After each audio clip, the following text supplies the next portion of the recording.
मैंने मत आया करो, फीस दे दी बस चुपचाप बैठो, जैसे बाकी मास्टर क्या करते हो ना वैसे करो। अरे हम यहाँ मेहनत से करके पढ़ा रहे हैं, अपना शरीर खराब कर रहे हैं, गला खराब कर रहे हैं, पर तुम पढ़ने को तैयार ही नहीं हो। पढ़ोगे नहीं तो कैसे काम चलेगा? सारी जिम्मेदारी मेरी छोड़ना है तुमको, जिम्मेदारी तुम्हारी भी तो है सीखने की, सारी जिम्मेदारी मेरी है। पेपर में मैं तुम्हारे साथ जोड़ना जा रहा हूं करने, आप ही को करना पड़ेगा। करिए, कल बता दिया था ये वाला सवाल, बताओ कल बताया था कि नहीं बताया था? बताया था। बोला है यदि a प्लस बी बटे सी बराबर 23/12, यानी कि सवाल में ये बोला है कि a प्लस बी से जो c का रेशियो है, a प्लस बी से c का जो रेशियो है वो 23/12 है, 23/12। ओके, फिर आगे बोला है कि जो b प्लस सी से a का रेशियो है, जो b प्लस सी से a का रेशियो है वो है 17/8, 17/8। ठीक है, तो आपसे पूछा है a प्लस सी से b का रेशियो क्या होगा, बताओ। कैसे समझाया था मैंने ऐसे सवाल को, कैसे करना है, कैसे बताया था, बताइएगा। क्या बताया था मैंने आपको कंसेप्ट?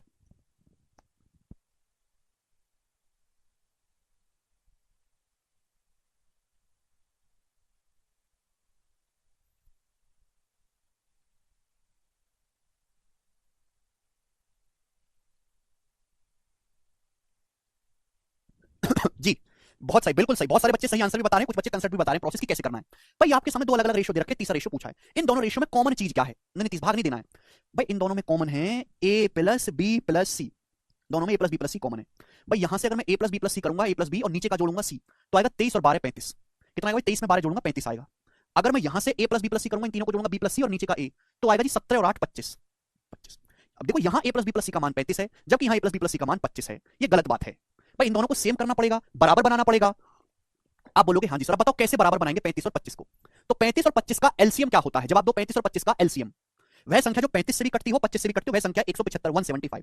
तो हम दोनों को इक्वल बना लेते हैं 175। अब 35 को 175 बनाने के लिए 5 से गुणा करनी होगी, 35 पंजे 175 होता है। 25 को 175 बनाने के लिए 7 से गुणा करनी होगी, 25 सत्ते 175 होता है। तो भाई यहां मेरे दोस्तों सम कितना बन रहा है? 23 और 12 35। 175 बनाने के लिए ऊपर नीचे 5 से गुणा, तो ये 23 पंजे 115 और नीचे 5 से गुणा करेंगे बच्चों तो 12 पंजे हो जाएगा जी आपका, 12 पंजे हो जाएगा आपका 60। भैया 25 है, 25 को मेरे दोस्त 175 बनाने के लिए ऊपर नीचे 7 से गुणा, 25 सत्ते 175, तो ऊपर 7 से गुणा करेंगे तो 17 सत्ते 119 और नीचे मेरे दोस्तों 7 से गुणा करेंगे तो 8 सत्ते 56। ये हो गया मेरे दोस्तों, ये हो गया। देखो दोनों जगह a प्लस बी प्लस सी 175 बन गया। एक और तरीका बताता हूं इस बात को सोचने का, और इस बात को गौर से सुनिएगा, और चाहे तो आप इसको नोट भी कर सकते हैं। भाई यहां से a प्लस बी का मान कितना आया है? 35, यहां आया है 25। क्लियर है? ध्यान सुनिएगा, अगर मुझे सम को इक्वल बनाना है, सम को इक्वल बनाना है तो सम के रेशियो से रिवर्स गुणा कर दूंगा, और अगर मुझे डिफरेंस को इक्वल बनाना है तो डिफरेंस के रेशियो से उल्टी गुणा करूंगा। मेरी बात को सुनना, अगर मुझे सम को बराबर बनाना है तो सम के रेशियो से उल्टी गुणा करूंगा, डिफरेंस को बराबर बनाना है तो डिफरेंस के रेशियो से उल्टी गुणा करूंगा। अब 35 और मुझे यहाँ पे सम को बराबर करना है a प्लस बी प्लस सी, यहाँ 35 हो रहा है 25, 35 25 का रेशियो क्या है? ये 5 से चला जाएगा 7 बार, ये 5 से चला जाएगा 5 बार, 7:5। तो इक्वल बनाने के लिए सम को इक्वल बनाना है तो उल्टी गुणा करते हैं, सम को इक्वल बनाना है तो उल्टी गुणा, सम से उल्टी गुणा, डिफरेंस को इक्वल बनाना है तो डिफरेंस से उल्टी गुणा करते हैं, ये कंसेप्ट है। 7:5 है तो उल्टी गुणा करने का मतलब कि यहाँ 5 से गुणा कर दीजिएगा मेरे प्यारे भाई, ऊपर नीचे मेरे दोस्तों, और यहाँ 7 से गुणा कर दीजिएगा, रिवर्स मल्टीप्लाई करेंगे। ठीक है जी, आप बोलोगे हाँ सर, ये दूसरा तरीका हो गया सोचने का। ठीक है जी, आप बोलोगे हाँ जी सर, कोई प्रॉब्लम नहीं। तो बेसिकली हमको करना क्या है? 35 और 25 का एलसीएम है 175, तो हमने a प्लस बी प्लस सी को 175 बना दिया। कितना बना दिया बच्चे? a प्लस बी प्लस सी को 175 बना दिया। यहाँ 35 था, 35 को 175 बनाने के लिए 5 से गुणा, यहाँ 25 था तो 7 से गुणा, 25 सत्ते 175 होता है। ठीक है जी, तो देखो बच्चों कितना हो जाएगा? 23 पंजे 115, 12 पंजे 60, तो 115/60 हो गया। यहाँ बच्चों किससे गुणा करेंगे? 17 सत्ते 119, 8 सत्ते 56, 119/56।